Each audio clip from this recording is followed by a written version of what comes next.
राधे राधे, जय माता की भक्तों।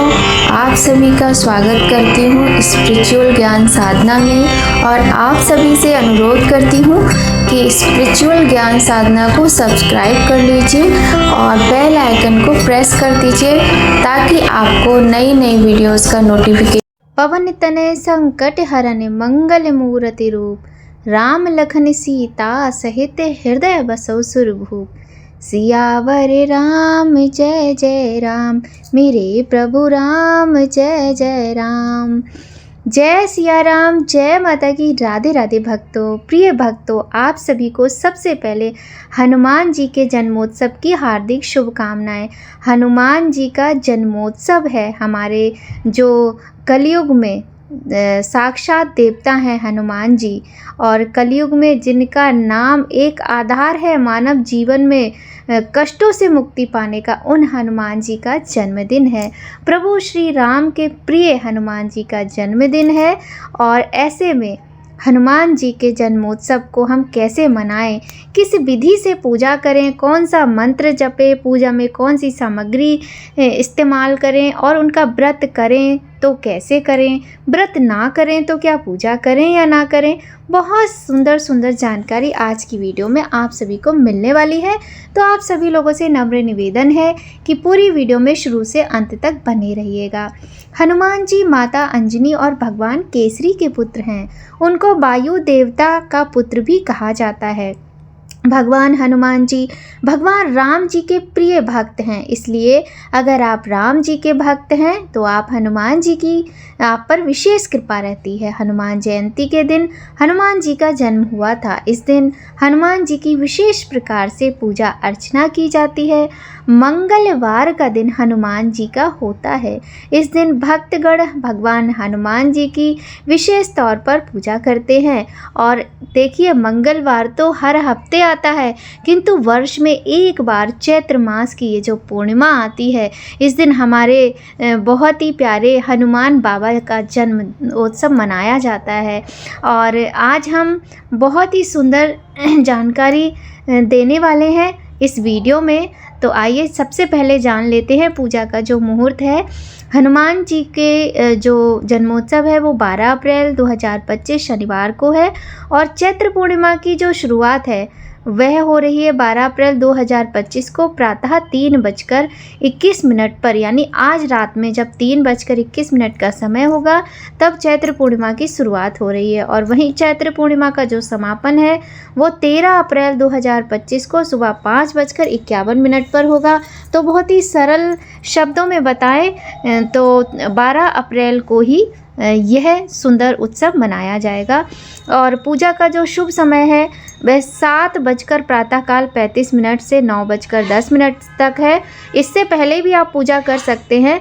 और जो शाम की पूजा का मुहूर्त है वो शाम को 6:45 से रात्रि 8:09 तक है। प्रिय भक्तों, हनुमान जी का जन्म सूर्योदय के समय हुआ था, इसलिए हनुमान जी के जन्मोत्सव पर मंदिरों में प्रातः ब्रह्म मुहूर्त में ही आध्यात्मिक प्रवचनों का आयोजन भी किया जाता है और पूजन किया जाता है। तो आइए अब जान लेते हैं पूजन सामग्री। सामग्री में सिंदूर, लाल फूल और माला, लाल कपड़ा, भगवान के जो वस्त्र होते हैं और जनेऊ, कलश, चमेली का तेल, गंगा जल, चोला, जल कलश, तुलसी पत्र, पंचामृत, इत्र, सरसों का तेल, धूप, अगरबत्ती, घी, दीप, कपूर, नारियल, पीला फूल, लाल चंदन, फल, बेसन के लड्डू या मोतीचूर के लड्डू, चना, गुड़ और पान। तो अब जान लेते हैं पूजा की विधि। सबसे पहले भगवान हनुमान जी की पूजा का हमें संकल्प लेना होता है। तो सुबह उठकर ब्रह्म मुहूर्त में स्नान करें, लाल रंग के और नारंगी रंग के सुंदर वस्त्रों का चयन करें, सुंदर स्वच्छ धुले हुए साफ वस्त्र पहने, गंगा जल का छिड़काव करें पूरे घर में और अपने ऊपर। इसके बाद भगवान हनुमान जी की पूजा का संकल्प लेने से पूजा आरंभ होती है। संकल्प लेने के लिए दाहिने हाथ की हथेली को पंच पात्र से जल लेकर स्वच्छ करें। उसके बाद दाहिने हाथ की हथेली में स्वच्छ जल, अक्षत, पुष्प आदि को लेकर संकल्प मंत्र का उच्चारण कर सकते हैं।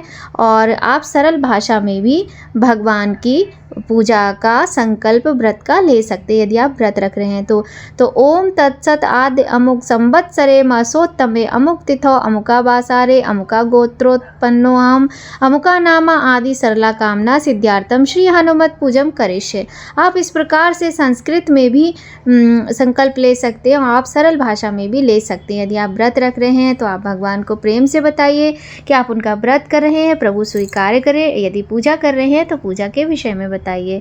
संकल्प के बाद हनुमान जी की मूर्ति के सामने आवाहन मुद्रा दोनों हथेलियों को मिलाकर और दोनों हथेलियों को मिलाकर भगवान से आपको प्रार्थना करनी है और भगवान के नाम का आप सुमिरन कीजिएगा। बहुत ही सरल भाषा में आप भगवान को मनाइएगा। इसके बाद आपको भगवान का ध्यान करना है। ध्यान करते हो यदि आप अपने घर में चोला चढ़ाते हैं तो आप घर में भी चोला चढ़ा सकते हैं और बहुत सारे लोगों को नहीं पता होता है कि चोला कैसे चढ़ाना है, तो कोई बात नहीं, आप किसी भी मंदिर में, राम जी के मंदिर में, हनुमान जी के मंदिर में जाकर भगवान को कम से कम हनुमान जी के जन्मोत्सव के दिन तो चोला अवश्य ही चढ़ाएं और आपको अवश्य चढ़ाना चाहिए। चोला चढ़ाते समय आप भगवान के श्री राम स्तोत्र का पाठ कर सकते हैं, आप हनुमान चालीसा का पाठ कर सकते हैं, आप संकट मोचन हनुमानाष्टक का पाठ कर सकते हैं। इस प्रकार से आप पाठ करते हुए मंदिर में जाकर प्रभु के दर्शन करें और आप यकीन मानिए आपके जीवन में जो भी संकट होगा, जो भी कष्ट होगा, अवश्य ही दूर होगा।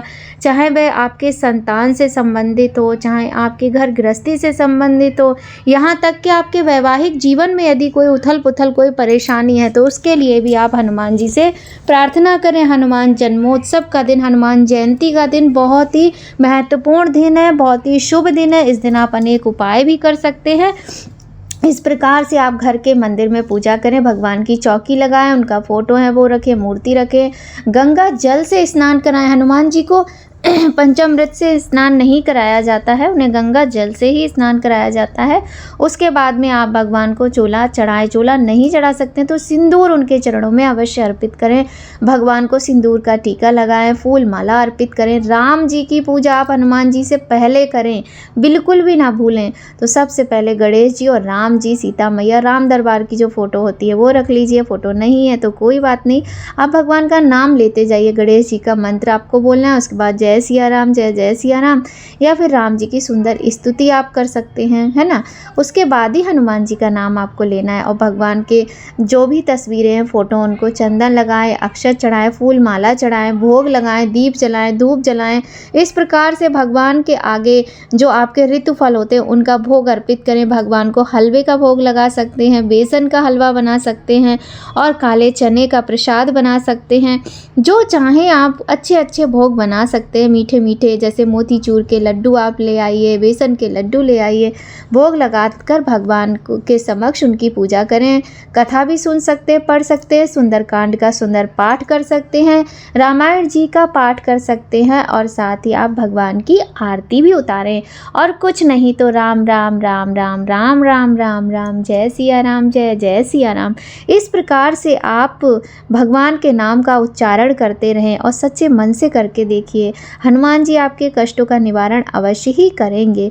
इसके बाद यदि आप उनका चोला चढ़ाते हैं तो उनको शुद्ध जल से स्नान करें। फिर सिंदूर में आपको चमेली का तेल मिलाना है, चमेली का तेल मिलाकर उसका पेस्ट बनाएं। हनुमान जी को चरणों से चोला चढ़ाना स्टार्ट करें, पूरी उनकी जो मूर्ति है चोला चढ़ाएं। फिर चांदी के वर्क से उनकी जो मुकुट की जगह होती है थोड़ा सा वर्क वहाँ लगाएं और जो उनके हाथ में संजीवनी बूटी वो लिए रहते हैं, जो मूर्ति होती वहाँ लगाएं और पूरे शरीर पर उसके बाद उनका फेस छोड़कर आप चांदी का वर्क लगा दें। उन्हें जनेऊ अवश्य अर्पित करें, फूल माला चढ़ाएं। और हाँ, हनुमान जी के भोग में भी तुलसी पत्र अवश्य ही आपको रखना है। हनुमान जी को सुगंध बहुत पसंद है तो नारियल भी आप चढ़ाएं और सुगंध वाला जो चमेली का तेल होता है वो उनको अर्पित करें। भगवान को इत्र लगाएं और श्री राम जी की पूजा करना बिल्कुल भी ना भूलें। मैं बार बार आपसे कह रही हूँ, आप चाहें तो सुंदर कांड का पाठ कर सकते हैं, आप चाहें तो सुंदर सुंदर उपाय कर सकते हैं। तो इस प्रकार से आप करेंगे। इसके बाद भगवान की आरती का आपको भगवान की सुंदर आरती करनी है। तो आइए अब हम आपको बताते हैं कि आपको आपको कौन कौन से उपाय करना चाहिए। हनुमान जयंती के दिन आप क्या उपाय करके अपने जीवन के कष्टों से मुक्ति पा सकते हैं, तो जान लीजिए। देखिए, सबसे पहला तो उपाय हनुमान जी को चोला चढ़ाने का होता है। आप इसी दिन से ठान लीजिए, आपकी जो भी मनोकामना हो। यहाँ पर मतलब मैं आपको क्या बोलूँ, यदि आपके संतान नहीं है उसको लेकर मनोकामना है, यदि आपकी संतान को कोई परेशानी है, कोई तकलीफ है, उसको लेकर मनोकामना है, यदि आपके जॉब में प्रॉब्लम है, जॉब नहीं है, विद्या अध्ययन में रुकावट है, विवाह नहीं हो रहा है, जो वैवाहिक जीवन में है उसमें कोई कष्ट है, तो इस तरीके की बहुत सारी तकलीफ़ें हैं, या कोई बीमारी है, बीमारियों में भी हनुमान जी की पूजा विशेष फलदायी होती है। तो सभी के लिए हम आपको उपाय बता रहे हैं। तो एक तो उपाय सबसे बड़ा वाला यही है कि आपको भगवान को चोला चढ़ाना चाहिए। आप मंदिर में चढ़ाइए, घर में नहीं चढ़ा सकते, क्योंकि घर में यदि हम चोला चढ़ाते हैं ना, तो हमें नियमों का पालन भी करना चाहिए। अगर आप नियम पालन नहीं करेंगे तो उसका विपरीत परिणाम आपको प्राप्त होता है ना। तो बहुत सारे नियम, और हाँ, आपको सात्विकता का ध्यान रखना है। लहसुन, प्याज, मांस, मदिरा, इस प्रकार की वस्तुओं का त्याग करना है हनुमान जी के जन्मोत्सव के दिन। यदि आप हनुमान जी की पूजा करते हैं, व्रत करते हैं, तो भी आपको इन नियमों का पालन अवश्य ही करना चाहिए। और भक्तों, पता है आपको, आप यदि प्रति मंगलवार को भगवान हनुमान जी को प्रसाद चढ़ाते हैं, मंदिर जाकर दर्शन करते हैं, तो बहुत ही सुंदर फल प्राप्त होता है। आपके सभी संकट दूर होते हैं। आपके घर में मान लीजिए आपको अशांति महसूस होती है, क्लेश रहता है, आपको लगता है नेगेटिविटी की वजह से आपके घर में नेगेटिव ऊर्जा है, इस वजह से आप परेशान रहते हैं, तो आपको क्या करना है, आप हनुमान चालीसा का पाठ तो कर ही लीजिएगा। इसके अतिरिक्त आप कपूर और लौंग प्रतिदिन, आप मंगलवार से प्रारंभ कीजिए। लौंग कपूर लेकर आप शाम के समय, जब गोधूली बेला होती है ना, दिन और रात मिल रहे होते हैं, उस टाइम आप हनुमान जी का कोई भी मंत्र बोलकर, हनुमान जी का चालीसा का पाठ करते हुए आप यदि उस कपूर और लौंग के धुएं को पूरे घर में घुमाते हैं, तो आपके घर से 7 दिनों के अंदर अंदर नकारात्मकता दूर हो जाती है। प्रिय भक्तों, हनुमान जी को सिंदूर बहुत अधिक प्रिय है। इसके पीछे भी एक कथा है। माता सीता अपनी मांग में सिंदूर लगा रही थी, तो हनुमान जी ने उनसे पूछा, माँ आप ये क्या कर रही हैं? तो माँ ने बताया कि मैं सिंदूर लगा रही हूँ। तो उन्होंने कहा, ये आप क्यों लगाती हैं? तो माता रानी ने कहा कि क्योंकि प्रभु श्री राम को यह अत्यंत प्रिय है। तो हनुमान जी ने कहा, अच्छा, मन में सोचा इसीलिए राम जी जो हैं वो मुझसे ज़्यादा माता से प्रेम करते हैं।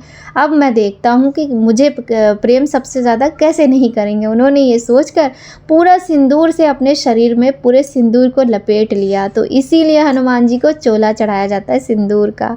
यह थी इसके पीछे की छोटी सी कथा।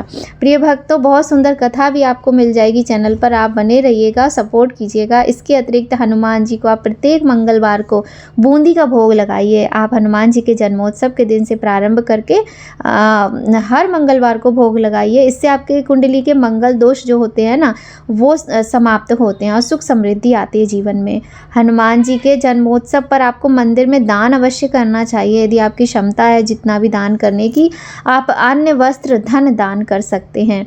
इसके अतिरिक्त आप हनुमान जी को लाल फूल जरूर चढ़ाया कीजिए, क्योंकि लाल रंग मंगल ग्रह का प्रतीक है। लाल कपड़े पहनिए, लाल रंग का टीका लगाइए माथे पर, और लाल फूल भगवान को अवश्य ही चढ़ाइए। और ब्रह्मचर्य का पालन करना है, और किसी का भी दिल नहीं दुखाना है, किसी के साथ बुरा व्यवहार नहीं करना है। भगवान को इस प्रकार से आप मनाइए, आपके सभी संकट दूर होंगे। आशा करते हैं वीडियो आपको पसंद आएगी। पसंद आए तो लाइक करें, चैनल पर पहली बार आए तो चैनल को सब्सक्राइब करें, बेल आइकन प्रेस कर दीजिएगा, ताकि आपको महत्वपूर्ण वीडियोस का नोटिफिकेशन सबसे पहले मिले। तो भक्तों, आज की वीडियो में बस इतना ही। मिलते हैं आपसे नई कहानी, नई जानकारी के साथ नया वीडियो में। तब तक सभी लोग खूब खुश रहिए, स्वस्थ रहिए, प्रसन्न रहिए। जय माता की भक्तों, राधे राधे।